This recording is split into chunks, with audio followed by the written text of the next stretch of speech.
Marnin! Madman! Welcome to the India Explained podcast, recorded in London and San Francisco. One take, unscripted, no rehearsal. Good morning, Banti. Greetings from San Francisco. What's up in London? Everything's great, Rohit. Today is a nice sunny day. We've got had some guests over. Some of Laura's students had come over for a cup of tea. I think some of them are still straggling, finishing off tea. But no, everything's good. How are things with you? Oh, excellent. Just made a short trip to the sort of extended neighborhood in California. Very enjoyable driving. And this comes on the back of an experience of car buying after several years. So Right. maybe we should talk about car buying. As I think some time ago we were talking about the what a big deal it was to have a car in India in the 70s and 80s. And all the drama that went around it. And, in America, there's a different set of rituals, and I'm sure that in the United Kingdom, there's another set of rituals. I mean, I think the good place to start would be for both of us, growing up in the Indias of the 70s and the 80s. Car ownership, what it meant to own a car. Because the general progression in a family, the prosperity arc would be scooter when the couple was newly married, and then you'd car, right? Right. And then you'd progressive. So, and I think one of the things that my father took great pride in was he shall direct to car, right? So when we were in Delhi, I was growing up. Part of my early childhood was in Delhi. We had a standard Herald car, which was one of the smallest cars possible. It was a comic book car, and it was the done thing in those days to have chauffeurs. So it was not self-driven, and we had a guy who was like a sturdy Jat chap, 6'2", who would comically get into a car meant for somebody who was 5'5", and I that remember, that I remember that you was the used to watch first. that car, right? Sunday morning out in Lake Gardens. You used to watch Yes, the yes, car, yes. right? Class 4, class No, no, 5. no. That car was different. So that was in Delhi. When we came to Calcutta, Acha, the huh? company gave my father ambassador car, which was the sign of a corporate stability. Right, And right. one thing that was common across both the cars were both the people who would drive the cars were called Jagdeo, Hmm. and both they became Jagdeo Bhaiyas has been and still a part of my life. I see him. I have got a great friendship with his son. He's a really decent guy, and he obviously has done other things in his life. That kind of chauffeuring for the family car was just a small time. But I remember these were not new cars, and I remember the anxiety that our family went through when we had to buy the new car, because most people were not equipped to make a financial decision. Two things Right. were going on. One was a technological decision that you were trying to buy, and I think the upgrade that happened from the ambassador was a Maruti, right? And that was a huge jump. And one of the things that happens in car buying in India is you have the whole mohalla giving you advice on what you should and shouldn't do.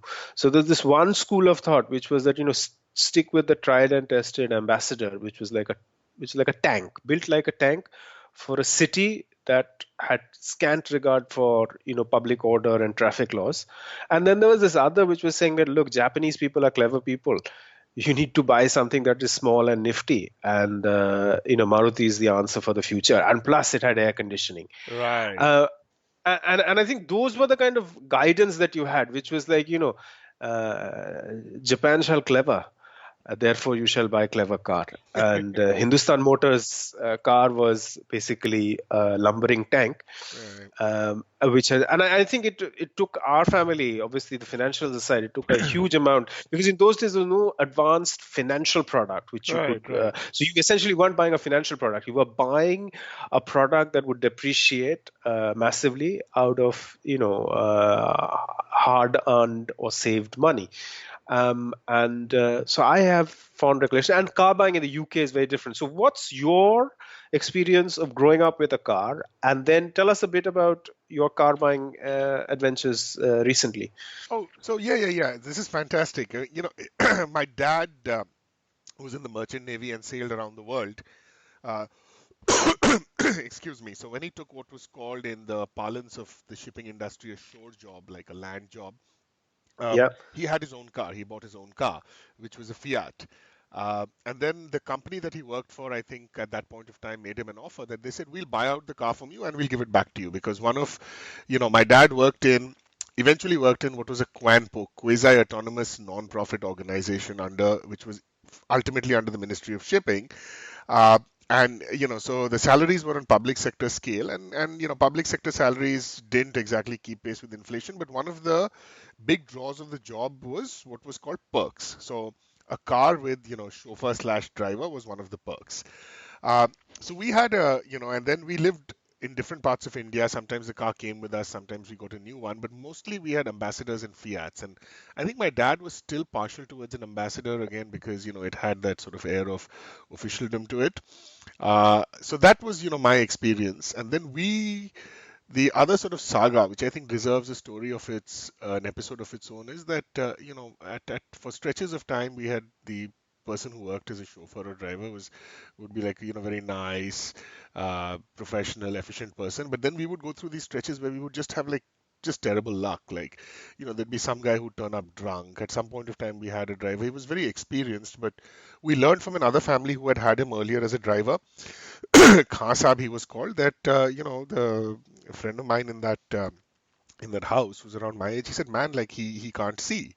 So it turned out that he was someone who had impaired. His vision in one eye was pretty severely impaired, and he's an elderly gentleman. But he is someone who used to drive on the streets of Bombay from memory because he had been driving for 45 years. And then we had another Right. guy who we lent him some money and he just sort of vamoosed. And one day I just saw him and he just saw me and he raced off. So there was a lot of this kind of drama. And then after retirement, my dad's retirement, my parents got a Maruti, which one of those tiny Marutis. And then now I believe, yeah, they have another of the Suzuki cars. I forget. Maybe it's the DZIRE. But yeah, in the Right. US, it's very, very different. So, just to very it's a long negotiation here, and everything is negotiable, right? So and there is a lot of drama. So you call a dealer, the dealer will say that if you take this price, if I give you this price, do you promise to take it today? Which is a way of putting pressure on you because a verbal contract really has no legal standing. Then you go to the dealership, then you tell them a price, then the guy salesman will say, look, I'm on your side, I'm with you, but my manager won't agree to it. So then he'll go talk to his manager, he'll come back with a figure. Then you sign on it, you give another figure. Then he goes back to his manager. So it can be a very exhausting process. I think you've raised a very interesting vignette, Rohit, which is something that I've observed in car buying here. So you go to a dealership, you are met by a representative who walks around the car with you, potentially takes you for a test drive. Then he comes back and sits down with you in an antechamber, which is maybe near the car or maybe another place, and which is where the discussion of how much and how soon starts, right? And I think one of the things that happens, I don't know whether it happened to you, is when you discuss the price, what the guy will do is he will not tell you the price. He will mumble something, and then on a bit of paper, he will write down a number and push it across the desk to you. Exactly, exactly. It's the And same and nada. he will and he will say that, this is the kind of number that we are working towards. And that's technically going to be nowhere in the ballpark that you discussed or you're working with. So then you say that, that's something that I can't do. And then you say, look, I have to talk to somebody. And then he'll walk out of the room. Now, and then there's this hypothetical manager. Right, We do right, not know for a fact whether this manager exists or not, right? This right, right, natak right. happens globally. Ah, So I think there is somewhere in the soft sell, hard sell school of car selling where this thing of this chukki of writing bits in paper, going to the back room. And then when the guy comes back, he gives you a smile, says, I think I've got something for you. We can make this work. He'll say something like that. And then he'll show you a number which is probably 2 to 3% lower than where he was previously, right? huh, huh. And then you'll still have to put, so he will make you feel bad that, look, for you, boss, you came, I met you, I took you for the drive, I came back, I told you a price, you couldn't do it, I walked out of the room and met somebody, I took like a lot of heat from him, came back with another price, and now you're still saying you don't want this, right? So I think the psychological trick that is being played here is that, look, I'm on your side, I am taking a lot of heat for you, and you are sitting there saying no. But what I think goes on actually is this guy goes into the room, has a cup of water, waits for 5 minutes, flips the paper over, scratches it, and it's not his boss's handwriting, you see. Yeah, Both the numbers that he writes, it's a scratched out number which he's written himself. totally. And I would love to be in these kind of training schools where they teach you that, um, this is the way you sell a car, because it's an art. I have to give it to them that this is done in an art form. This whole discussion of you should if we shake on a price today, then you have to commit a deposit. Hmm. That is another hustle. I have my own little trick of dealing with this, which is when I walk into a dealership, I make up a price which is about 30% lower than the dealership's price. Hmm. And what I do is I tell them that there's another dealership in the country selling the same car who's giving me this price, Hmm. right? I also tell them that I am at a disadvantage buying from them because they are not in the neighborhood, they're in another part of the country. Hmm. So I'll have to do shipping costs, etc.